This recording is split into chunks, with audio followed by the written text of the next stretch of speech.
Doug would start talking like Millie, and Millie would start talking like Doug.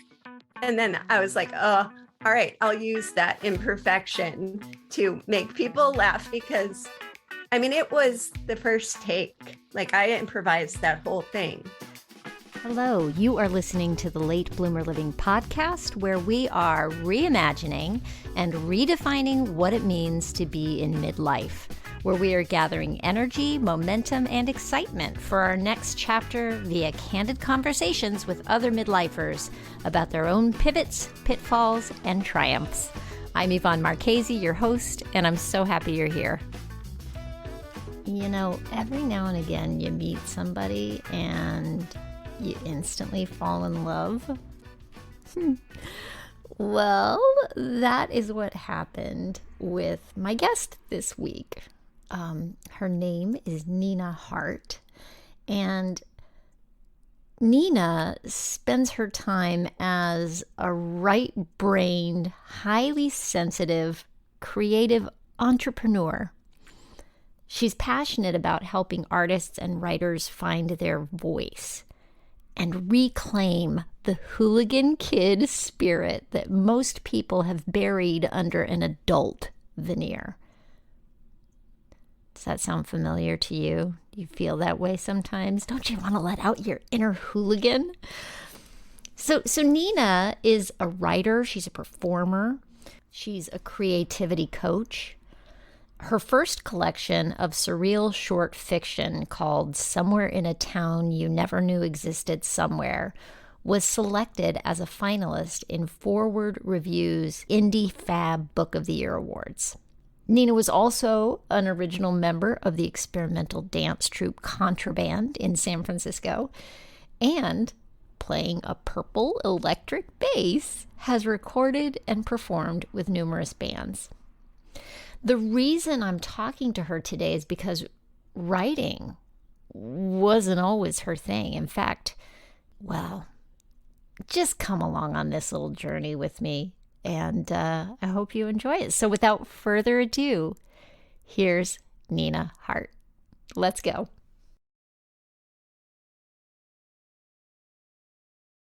Hi, Nina. It's so nice to have you with me today. Thank you.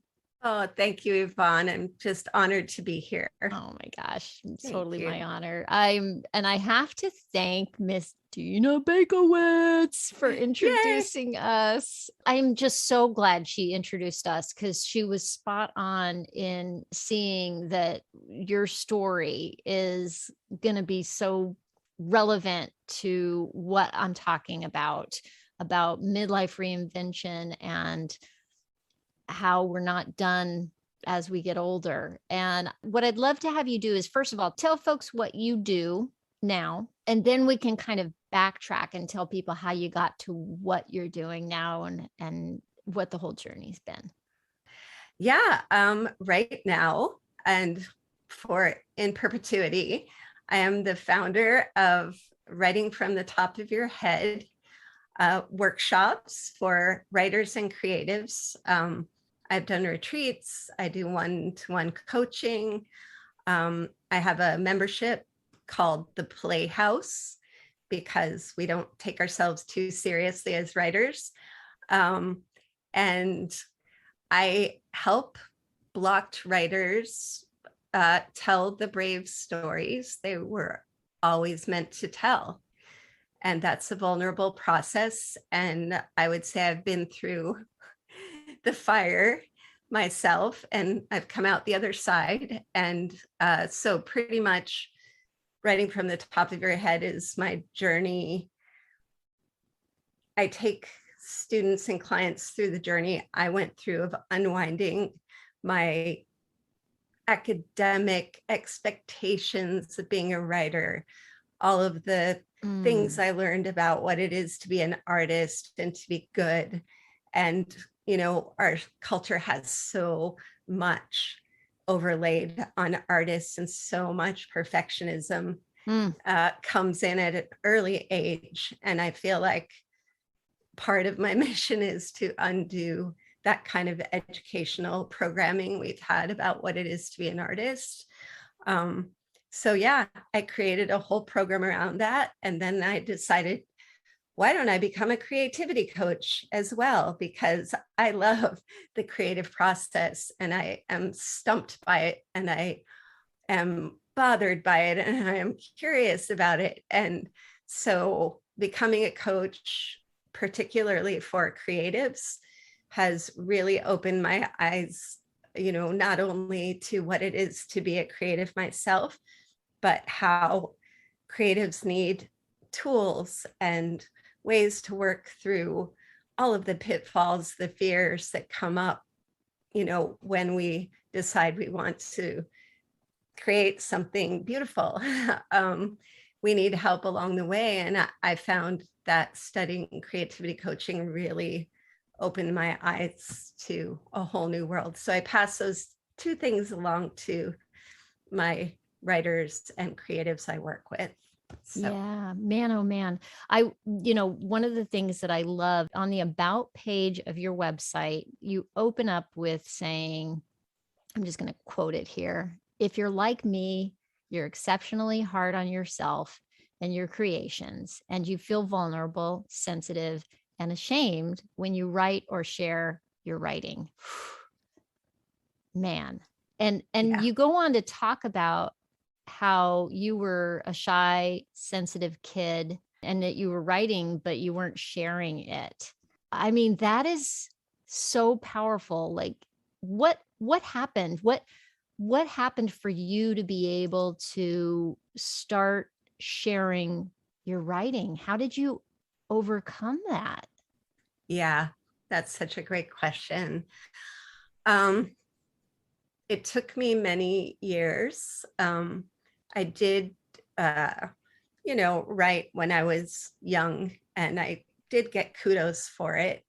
And sometimes those expectations will set a person up too for feeling afraid, like, well, the next story I write is not going to be as good. And, you know, Yeah. um, I had a lot of perfectionism in my family. Like my sister was a National Merit Scholar, played rooms full of people in chess when she was 8. Like she Wow. played, yeah. Oh my Uh, gosh. yeah. That's a hard thing to follow. Oh my goodness. Yeah. Yeah. And here I was, this quirky, clowny, you know, ADHD, kind of imperfect, funny kid who, you know, didn't have room for me in my family. There was a lot of fast talking, which you probably saw in my bio. Like my sister kind of dominated conversations and I couldn't really get a word in edgewise. So Mhm. I started stepping back and sorry, Devora, I'm sorry to criticize you. I'm not, but we all play our family roles. Yeah, absolutely. Um, And it's just who she was, right? She was doing yeah, her, that was her natural way of being, very similar. My brother yeah, was able to, oh my goodness, we get into a conversation and he can talk about like anything and yeah, sound like he knows exactly, quoting chapter and verse on things and all the stuff. And and for years I would be like, well, geez, he must know. I don't know. right, right. Yeah. And sometimes they're actually wrong. And, Right. right. And yeah, I developed a real writer's eye because I was stepping back and observing a Mm, lot of things. But I also inherited this belief that I wasn't smart enough. Like that was smart. That mhm, was real smart. mm, And I wasn't smart enough. And then, part of my transformation around, your question around like what happened that I could reclaim all these parts of myself is I decided and I realized I'm actually really smart. I'm smart in my own way. And that way needs to be expressed in the world fully. mm. And I went on a mission to reclaim it. And, you know, I pass this on to my students because I think so many of us feel this way, like we're not smart enough. And what I see when my students start feeling smart enough and believing in themselves is that their writing just becomes a voice, it becomes an authority. And I think we all deserve that. And, but I mean, I feel like, oh, I was going to say all these ideas. I read a Steve Jobs quote, and I'm paraphrasing, but it's something like, when he realized he was just as smart as everyone else, that was when he really came into the world. And I was like, even Steve Jobs felt like he wasn't smart enough. My gosh, I'm so glad you said that. It's true. Like we look at other people, especially high achievers, Yeah, and compare ourselves to their their end, to where they got to, and without realizing that they had a road to get there, and they've got their own challenges on how they look at themselves. right, right. Right. So, Can I yeah, ask you, what did it look like for you? Like what opened up that tap yeah, for you to step into, hey, no, I am smart in my way. yeah, yeah. I'd been uh, observing education since I was young because I didn't fit into public school, the educational system I was put into. I felt like I wasn't mm, being utilized to my full potential. My Mhm. mind was not able to show up. And there was a lot of, mm, well, there was a time in high school where I decided to start reading books on education, but alternative books on education, like John Dewey, A.S. Neal, Jonathan Kozol, Paulo Freire, um, people who looked at education in a different way. And I started seeing myself like, oh, if I had had that kind of education, maybe things would have been different. But in terms of being a writer, like I would say in my 40s, I decided to start taking writing classes again. And uh, I would leave class shaking or crying, Mm. hiding that, but, skulking out to my car afterwards, just in a kind of, you know, self criticism attack, even if people weren't attacking me at all. But also the structure of writing classes felt kind of like an unsafe environment. Mm. So I And it's thought hard to be creative in an, I mean, I would say impossible to be creative in an environment that is not safe. that is the truth. And that is everything I dedicate myself to. And I wondered why our educational environments felt so unsafe, especially as artists. Like I could tell you stories about how, I was a professional dancer. And when I was in school for dance, I watched the chairman of the department throw a student against the wall. And, exactly. And Wow. praising anorexia. And Oh it my was just an gosh. SHT shit show. You know what You I can mean? say it. Yeah. It was a Yeah. shit show. Yeah. Yeah. And, I grew up as a dancer and a bass player in bands and everything but a writer. But all of those artistic educational environments were so unsafe for me. So, and it, as you said, for so many. And actually, brain science has proven now that we cannot have our most creative brain online and be critiqued at the same time. It just shuts down. And I Yes. love that there's brain science around that. So, long story short, I pulled myself out of writing classes. I was giving myself a good talking to, like, no more of this. Look what it's doing to you. And then I just started writing and writing in my own way and letting myself really be imperfect. I started intentionally writing badly, because, and that's a Mm. writing prompt I give to my students a lot, make it atrocious. It's actually something that people who are perfectionists have a really hard time with. And I had my own hard time with that. Hmm. And I've seen it in students. Like it really pushes that inner critic further because it's just trying to keep them safe.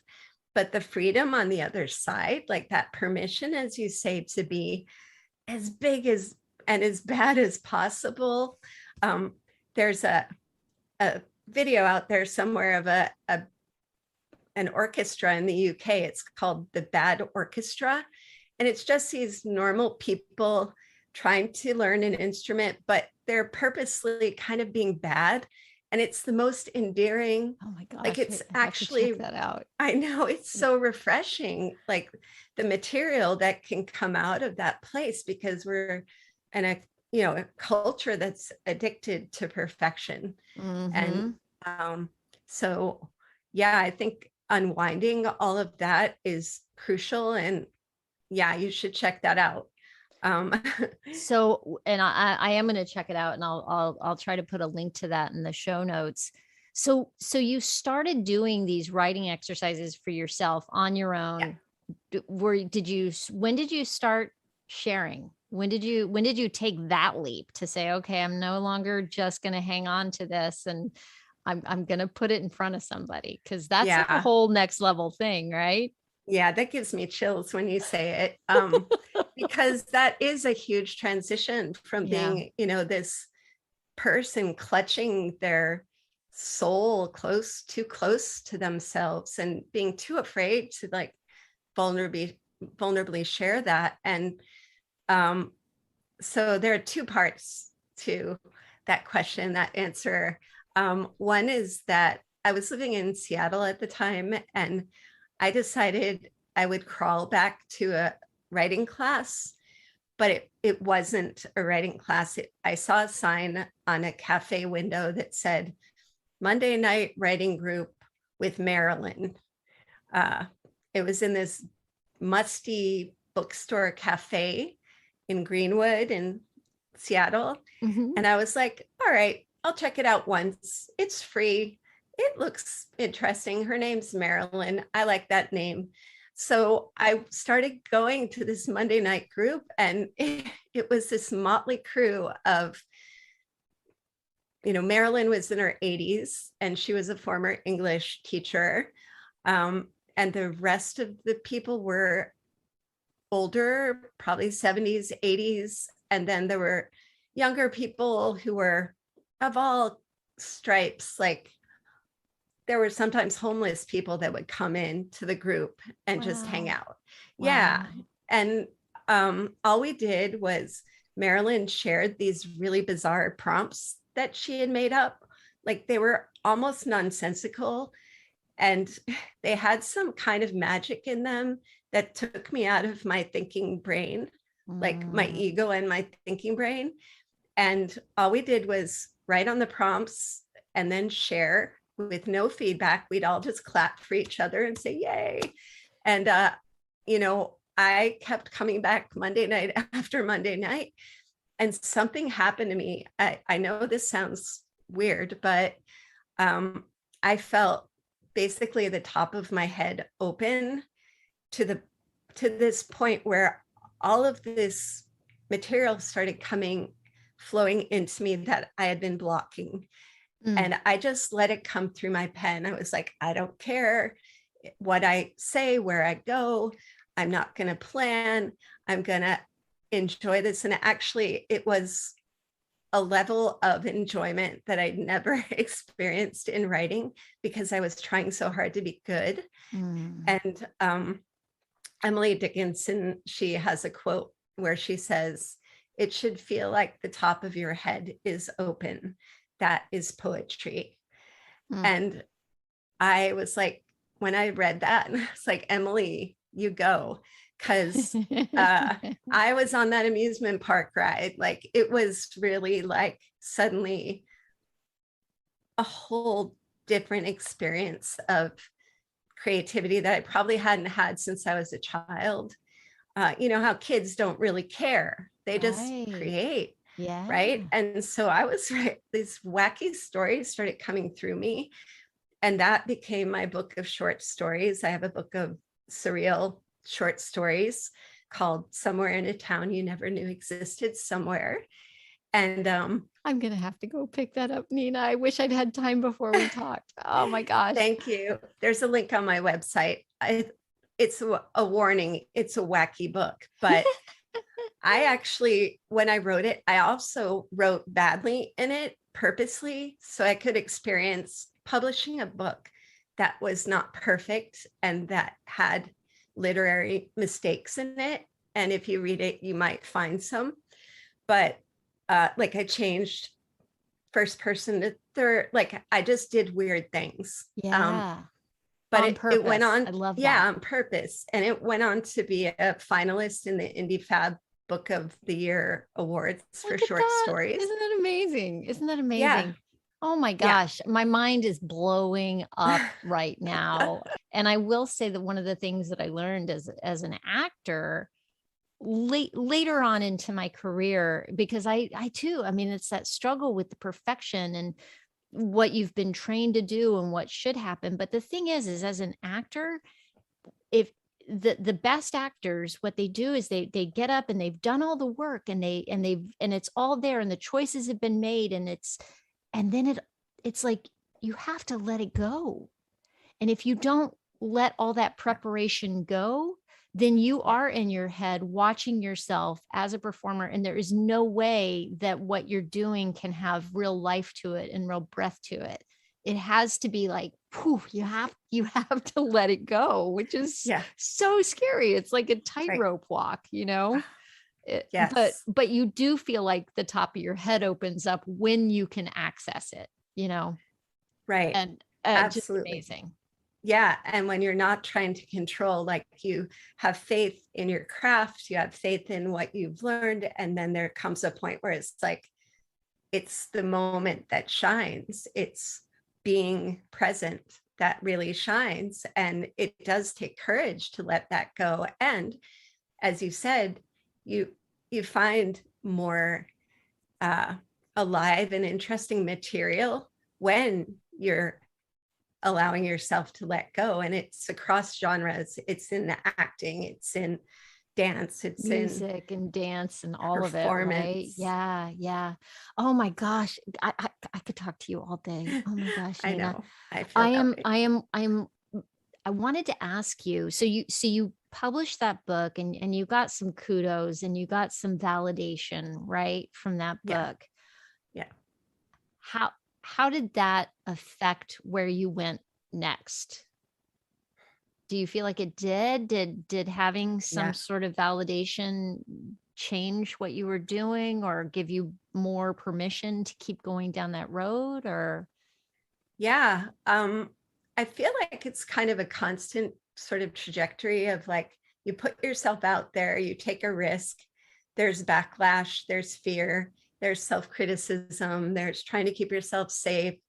Then there's that feeling of, oh my gosh, I shared my voice. And when you do that and it actually affects someone, it it comes out of the closet. It completes this circle Mm, that creativity is meant to complete. I don't, I think some kinds of creativity, yes, we keep it to ourselves, but when we share, we have the potential to change hearts and minds and worlds and create a new narrative. And, in my own small way, I was giving permission to people who read my book to think and write in a different way and create in a different way. And a lot of that book is also about climate change, and it was put into the stories in a more subtle way. And I wrote it in 2014, 15. mhm, And like the bulk, like I published it then. And it wasn't, climate change wasn't in the dominant paradigm even then. And so mhm. I felt like I was fighting like that voice wanting to come out. I had elephants talking and, children speaking and fish needing a voice. And I felt like that, even that act of like sort of fighting against the dominant paradigm and experiencing in my own way, like the change that it created in other people, yeah, really shifted something in me. And it's still a work in progress because it's scary to put yourself out there, no matter, getting Absolutely. I kudos or am like, not. whew, I got chills. I've got chills. It Well, is it's an scary. inside job, it's even though people give you support, it still has to come from a place inside where you go, this is my work in the world. This is what I'm here to do. And if Mm. only one person likes it, that's enough, and we're so used to going viral and doing really what the crowd is wanting us to do, or Mhm. thinking that we have to do that, and going against that grain is, I guess, part of my late bloomer living, commitment to myself, that I'm going to just be me in the world. So that's a Oh, trajectory I there. love that. I love that. Thank you. And so then when did you decide that you were then going to start coaching? Did that happen soon Yeah. afterwards or yeah? Yeah, that's a really good question. Everything was shifting. This is my early 50s, and I think a lot was shifting for me in terms of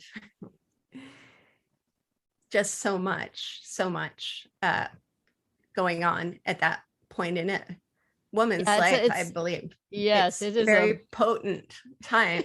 it's a Yeah, I love that. It is a very potent time. It is a yeah, very potent time. Oh my gosh. yeah, Tell me what that means for you. I've got my own sense of what that is, but yeah, what does that mean for yeah, you that it's a potent time? yeah. I wish it was talked about more. And I love that you're talking about it in your podcast, because you're doing a service to the silence around it. Because I felt like I was sort of swimming in such unknown territory, like physically and mentally. And, the biological imperative was like going away. So I was no longer driven by certain things.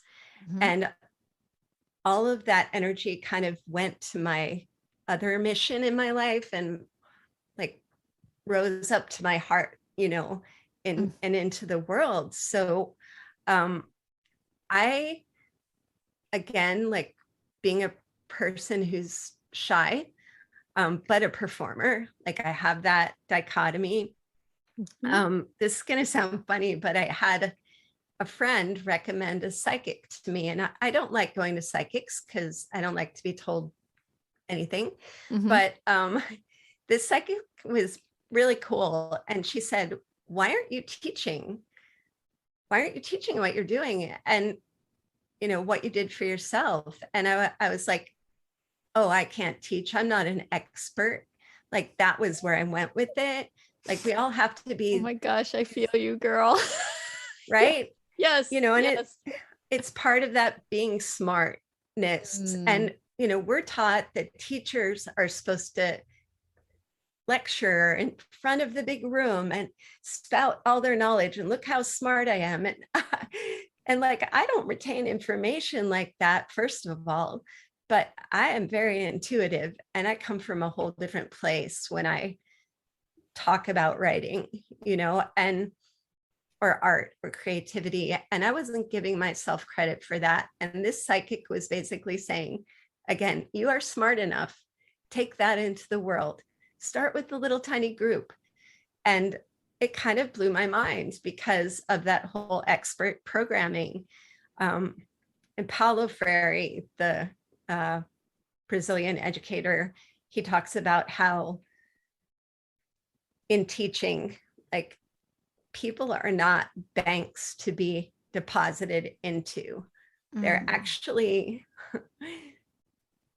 they have enough within that to pull out what's within them Mm. is what is going to be real Oh my God, education. I'm gonna cry. Oh my God. That's amazing. Yes. Right? Well, yes, We have this potential within us that we just need to let it out. It is so, Yes. and I love, oh my gosh, what you said about like, the biological imperative being over and all that, the energy being shifted into your heart and what you were going to produce from there. I think about, we haven't said the word, but the word is menopause, right? There it is. And Yes. Yes. there's it is so fascinating to me that we know so little about it. Yeah. But and it's fascinating that women lose that biological imperative, but here we are. Here Yeah. we still are on this Yes. earth, Yes. and what is left for us to do? there's Right. there's a reason for us to be here. We have something within us, Yeah. and there's a power to be tapped into within each of us, Right. that male or female, I don't care. Yeah. you Yeah. know I think about dementia, just to mention something else, and seeing my husband's aunt, who was just she was a Rhodes Scholar. She was this Mm. bright woman, and she ended up with dementia, and here she is living out the last decade of her life, and you're like, where is she? you know Right. but she's alive, and Yeah. there she is, and there's got to be something, some Yeah. reason for us all to be on the planet.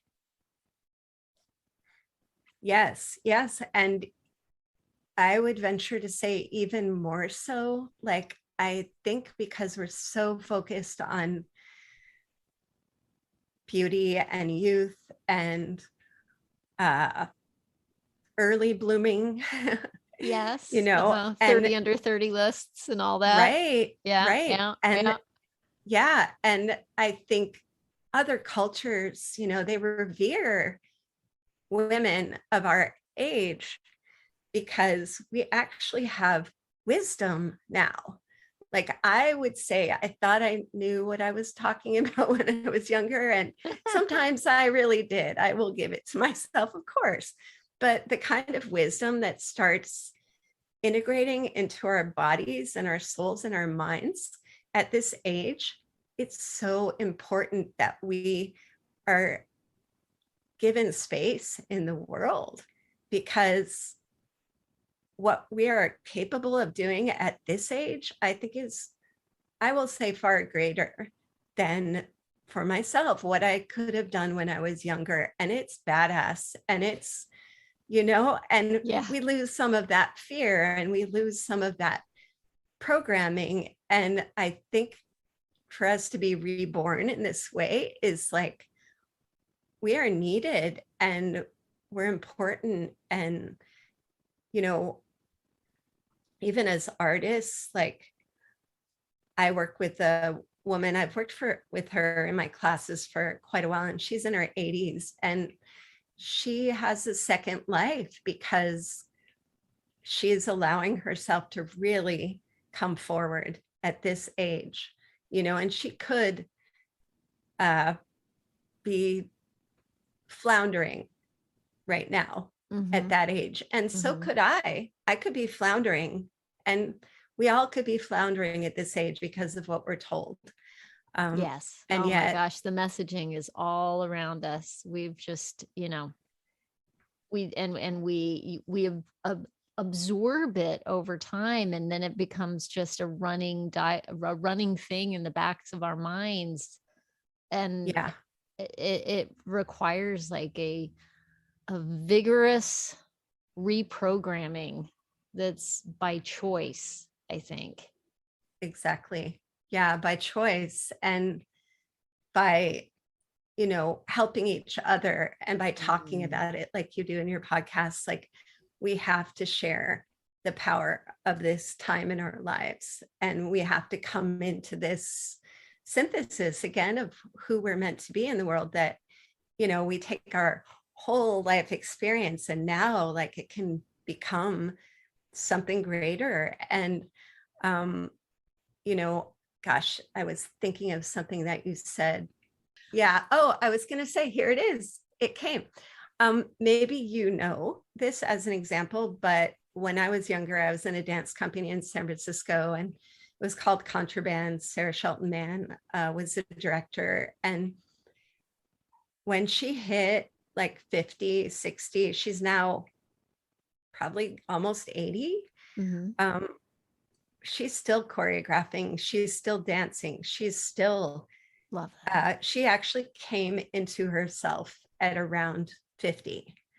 And I don't know if you've seen it in other like film directors or theater directors, or there are plenty of writers who came into themselves at an older age. And I think that the work is greater. I'll just put it out there, not to compare, but what a time to be alive, Yeah, and and we're to led to choose. believe that it's all like, if you haven't done it by the time you're in your 20s or Right. 30s, that the time is over, and that the decline of your mind has begun, and that there's, the opportunity is past. But it's just not true. There are enough examples in the world of people who came into themselves later, that, Yeah. Grandma Moses, Yeah. an amazing story. So a friend of mine sent me her story, and I was like, I had no idea. I think she started her paintings in her 80s. I think so. Yeah. Eh, She's one of amazing. Yeah. Amazing, Yeah. and then prolific, and Yeah. everybody knows the name Grandma Moses. Like, Yeah. but do you know why? Maybe not at this point, because we're removed from when she was so well known. But I mean, an amazing story. I'm going to have to put some link about her in the show notes too.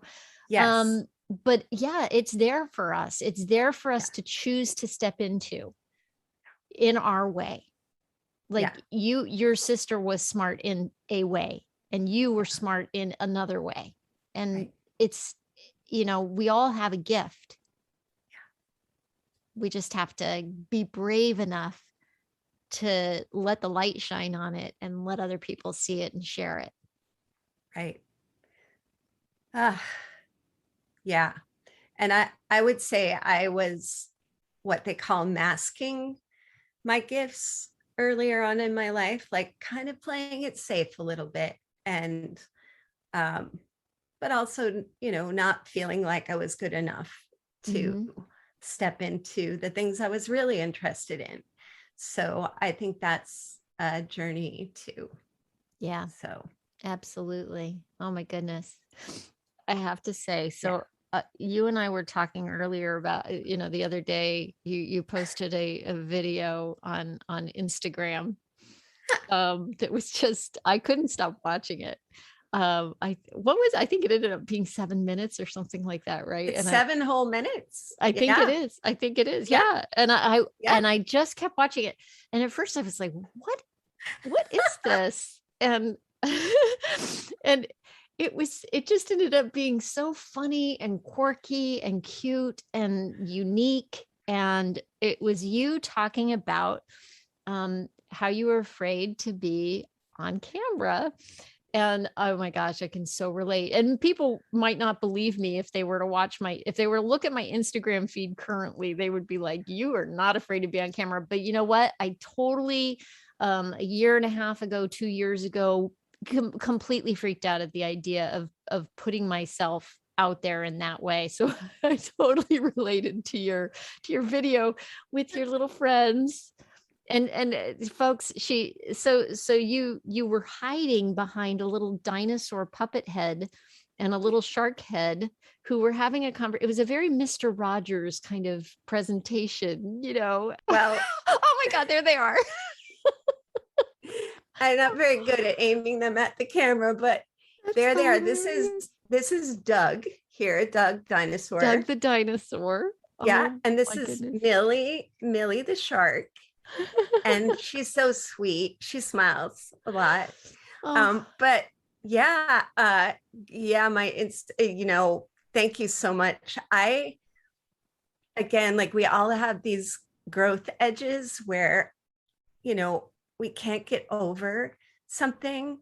And for me, it has been like appearing on video on Instagram. Like, I've appeared on video other places, but for some reason, this whole world of like looking perfect, being perfect on Instagram was just creating a whole, log jam for me. And I was gonna do it. I was like, I'm gonna do it. And sometimes that leaping off the bridge is not really the ticket. And to really be where you are, I was like, I was in a store and I saw Doug and I Uh-huh. was like, oh my God, like he is so cool. He is And I so thought, cool. But okay, yeah, so I'm totally at some point, I'm gonna share the video. Oh my gosh. Love it. my name is Doug. Doug. And I'm Melly. They both have different voices. And then I was messing up, like Doug would start talking like Millie, and Millie would start talking like Doug. And then I was like, oh, all right, I'll use that imperfection to make people laugh because I mean, it was the first take. Like I improvised that whole thing. Oh my And gosh. yeah, and it allowed me to be where I'm at. And when kids, like, you can't get a kid to talk, but you can get them to talk through a puppet. Like Yes. I was like having to go back to my little inner child and going, I can say what I need to say through Doug, or Millie. And Uh-huh.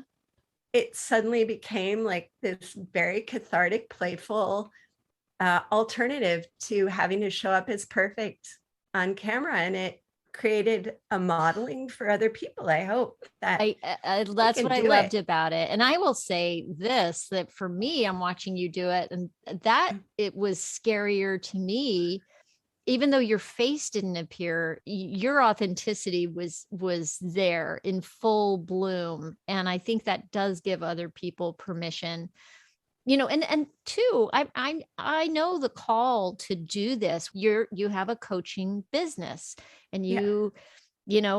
when you have a business, right, you've got to put yourself out there in ways that make you uncomfortable in order to show people who you are and make them aware of you and and all that stuff. And it is Yeah. that's its own discomfort, and it, right? So much. Yeah. Becoming an entrepreneur, when you're an artist, when, like, for me, my zone of genius is really like when I'm teaching, when I'm coaching, like, I love that space. Like, there's Mhm. so much ease for me there, actually. And then becoming an entrepreneur and having to kind of mold myself into these spaces that actually don't make a lot of sense and are also like, I just have a really hard time selling. And so, like, Mhm. wrapping my mind around, like, oh my gosh, I help so many people. How do I talk about that in a way that's authentic? It's been a whole kind of spiritual journey in itself It because is, of, right? yeah, Yes. we spend so much time as entrepreneurs, like, navigating, like, that space of, like, what do we do on Fridays when we are doing the promotion? And it is about sharing what we do with the world to help people. And I know that's true. And it's also like, wow, how do we navigate it in a way where Doug has room to show up and you be yourself. Wow, just thank you for your insight and your courage. Thank you. Really appreciate that you took the time to sit down with me today. How can people find you? I didn't even ask you one of my favorite questions. Oh my goodness, I'm Yeah, going to back up. you can do it. What are Yeah. you excited about? Like, what's coming up? Anything that Yeah. it could be anything. Like, Yeah. I think breaking through my own creative blocks is a continual process for me as an artist. And I've really felt like I've been kind of subsumed by this entrepreneurial life. And I'm mm, finally feeling like my inner artist is going to scream and, throw a building in the air if I don't give it more space. mhm. And part of that was coming forward with, Millie and Doug. So I'm going to be releasing a lot more puppet videos on my Instagram. Yay. Yeah. But I also started doing stand-up comedy a year before the pandemic. Oh my gosh, I can't imagine anything more frightening. Tell me about it. Why do I put myself in this position? It's not smart, but it's not, like jumping out of a plane, but for me it is, but in a good way. It's absolutely like jumping out of a plane. Absolutely. Yeah. So my mission is to start appearing on video, because I can't do open mics anymore right now. Mhm. And so I'm going to start putting out comedy videos too, which is like really scary for me. But I just can't hold that back anymore. It's just really needing to come out. So that, on an artistic level, like I just feel a fire around that. So that's what's coming up. I'm so excited for you. Yeah, thank you. So stay tuned for that. And then, I always have, I could check out my website for all of the things that are going on. And why don't you go ahead and let us know the name of the website? And then of course I'll have it in the show notes as well. It's writingfromthetopofyourhead.com. And I will definitely have that linked, and your Instagram as well. Thank you. Thank you so much. Well, there you have it. I hope you enjoyed that conversation with Nina Hart as much as I did. And even more, I hope that you will give yourself the time and a safe space to explore your own creativity. So many people I know say they aren't creative, but I believe creativity comes in unlimited forms. It's not always about writing, drawing, painting, or performing. I know you have creativity in you and an inner child hooligan just waiting to come out and play. If you're interested in exploring that essence within yourself and want to know more about Nina's coaching programs, I'll have that information for you in the show notes, along with links to some of the other things we talked about. Also, Nina generously invited Late Bloomer Living listeners to schedule a complimentary 30-minute creativity consult with her. So I'll be sure to include that link also in the show notes. To get the skinny on all that, just go to latebloomerliving.com/podcast and click on the link for episode 82. I want to thank you so much for sharing your time with me. I also want to give a special thank you to those of you who've taken the time to post a review or a rating. And hey, if you haven't had a chance to rate or review the podcast, can you take a quick second right now? If you're listening in the Apple Podcast app, you can just go to the show page for Late Bloomer Living. You'll see a list of episodes, and then you scroll down to the bottom of that page to find reviews and ratings. It's a nice big section there that you can see easily. And then you can tap the stars from 1 to 5 to rate the show. And then if you scroll down just a little bit more, you'll see a purple checkbox that says write a review. I would love to know what you think, and if you have ideas for episodes. And, it just really helps other people find the show. So, thanks again for listening. I hope you have a fantastic week. Stay safe and well. Talk soon.